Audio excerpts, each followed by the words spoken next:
अल्लाह तबारक व तआला असांखे रोज़नि जो इन करे ते इन आयत सगोरी में मुंहिंजा दोस्त अज़ीज़ो अल्लाह पाक ईमानदार जे लक़ब सां तो मुखातिब फरमाए सिवाइ उन माण्हू खे बुख खां ॿियो काश बि न मिलंदो। गुज़िरियल जुमे ते असां रमज़ान जी तारीफ़ पिया बयानु कयूं, रमज़ान जी तयारी पिया कयूं। अॼु अल्हम्दुलिल्लाह उहो रमज़ान अची वियो ऐं तव्हां असांजे वात में अॼु रोज़ो आहे अल्हम्दुलिल्लाह। तो वरी इहे ई ॾींहं इहे घड़ियूं गुज़री वेंदियूं मुंहिंजा दोस्त अज़ीज़ो, कॾहिं इहो ॾींहुं ईंदो त अॼु ईद जो ॾींहुं आहे, वरी उहा ईद वारो ॾींहुं बि गुज़री वेंदो, रमज़ान बि गुज़री वेंदो, वरी असांजो उहो ई साॻियो ई हाल, वरी उन रमज़ान जे लाइ तरसदासीं पिया। तो मुंहिंजा दोस्त अज़ीज़ो अल्लाह तबारक व तआला रमज़ान शरीफ़ जो हुकुम क़ुरान पाक जे अंदरि इरशाद फरमायो आहे।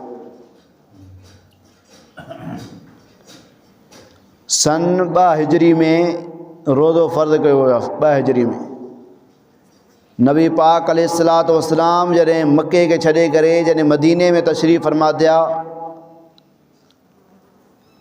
जॾहिं मदीने में रहाइश कयूं, मदीने में रहण खां 2 सालनि खां बाद में अल्लाह तबारक व तआला रोज़नि जो हुकुम मोकिलियो। उन हुकुम खां पहिरियों जेके रोज़ा हूंदा हुआ उहे मुख़्तलिफ़ तरीक़े सां नबी पाक अलैहिस्सलातु वस्सलाम जन रखंदा हुआ। गुज़िरियल नबियनि जे तौर ऐं तरीक़े ते उहे रोज़ा रखंदा हुआ ऐं सहाबा कराम खे बि उन तौर ऐं तरीक़े जे बारे में ॿुधाईंदा हुआ। पोइ काफ़ी मुख़्तलिफ़ तरीक़ा हुआ रमज़ान शरीफ़ जा।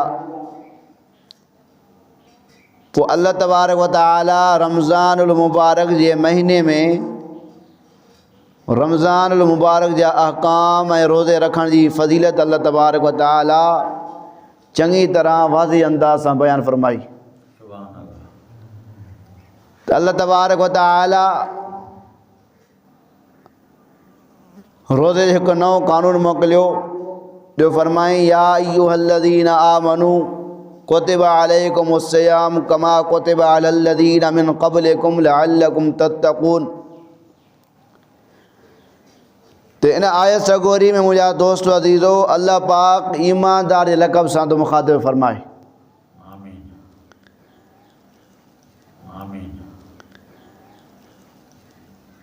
अल्लाह पाक इन आयत में नबी पाक अलैहिस्सलातु वस्सलाम जी उम्मतुनि खे उम्मत के सतो करे पर ईमान जे लक़ब सां। हुए भी अल्लाह पाक अक्सर करे जेकॾहिं अल्लाह तबारक व तआला को हुकुम हुज़ूर पाक अलैहिस्सलातु वस्सलाम जो हुकुम ॾींदो आहे त अक्सर ईमान वारे लक़ब सां सॾु करे पोइ उहो हुकुम अल्लाह तबारक व तआला ॿुधाईंदा आहिनि, फरमाईंदा आहिनि। जे मिसाल वठो या अय्युहल्लज़ीना आमनू इज़ा नूदिया लिस्सलाति मिन यौमिल जुमअति फसअू इला ज़िक्रिल्लाह। ए ईमान वारो तव्हांजे मथां जुमे जी नमाज़ फ़र्ज़ कई वई आहे। ॿियो मिसाल वठो या अय्युहल्लज़ीना आमनू कुतिबा अलैकुमुल क़िताल। ए ईमान वारो तव्हांजे मथां जिहाद खे फ़र्ज़ कयो वियो आहे। या अय्युहल्लज़ीना आमनू, ए ईमान वारो अल्लाह पाक सॾ थो करे ईमान जे लक़ब सां सॾ थो करे अल्लाह ताला ए ईमान वारो अव्हां जे जेकॾहिं अल्लाह तबारक व तआला सॾु कयो, हाणे असां चयोसीं जी लब्बैक अल्लाहुम्मा लब्बैक, अल्लाह असां हाज़िर आहियूं, जेको हुकुम आहे असांखे ॿुधा। त अॻिते अल्लाह ताला सॾ खां बाद में हुकुम थो फरमाए त कुतिबा अलैकुमुस्सियाम। पहिरियों अल्लाह ताला सॾु कयो या अय्युहल्लज़ीना आमनू, असां जी चयोसीं त अल्लाह ताला चयो कुतिबा अलैकुमुस्सियाम, तव्हांजे मथां रमज़ान जा रोज़ा मां फ़र्ज़ कयां थो। जॾहिं अल्लाह पाक जे सॾ ते असां जी चयोसीं त अल्लाह तबारक व तआला हुकुम फरमायो तव्हांजे मथां रमज़ान शरीफ़ जा रोज़ा फ़र्ज़ कया विया आहिनि।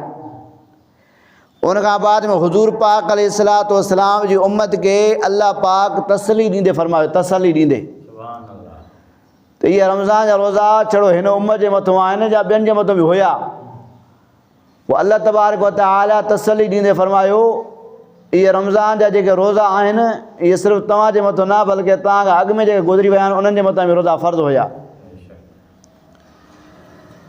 इहे रोज़ा सिर्फ़ु अव्हां ते फ़र्ज़ु न कया विया आहिनि बल्कि अव्हां खां अॻु में जेके माण्हू गुज़री विया आहिनि उन्हनि जे मथां बि रमज़ान जा या ॿिया का रोज़ा हुआ मुख़्तलिफ़ उन जा तरीक़ा रोज़नि जा उहे रोज़ा उन्हनि जे मथां फ़र्ज़ु कया हुआसीं।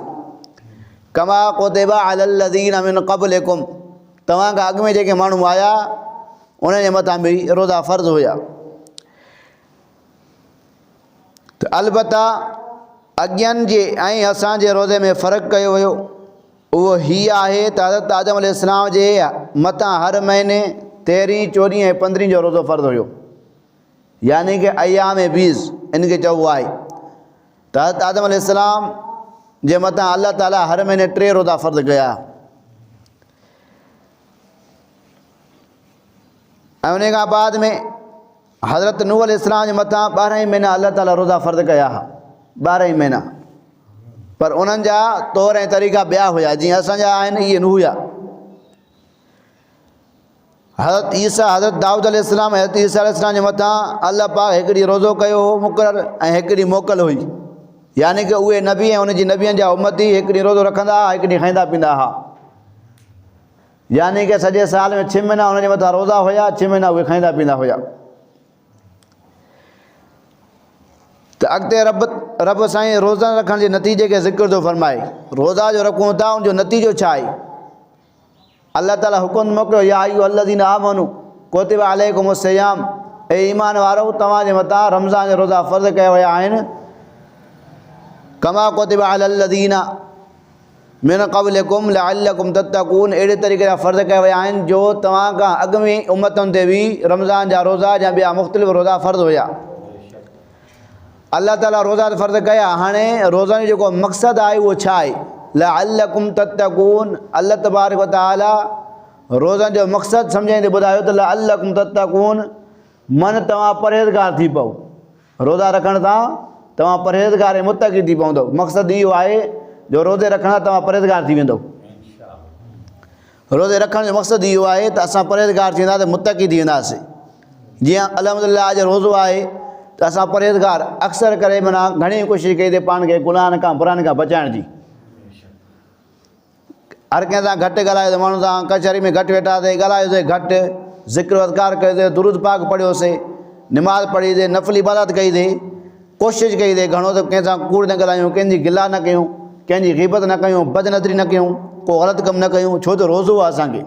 उन रोज़े जे करे असां इन गुनाहनि जो एतिराम कंदासीं, उन्हनि गुनाहनि खां परे थींदासीं। असां रमज़ान जे रोज़े जे करे एतिराम करे असां उन गुनाहनि खां परे थींदासीं, पाण खे घणे खां घणो गुनाहनि खां बचाईंदासीं रमज़ान जे महीने में।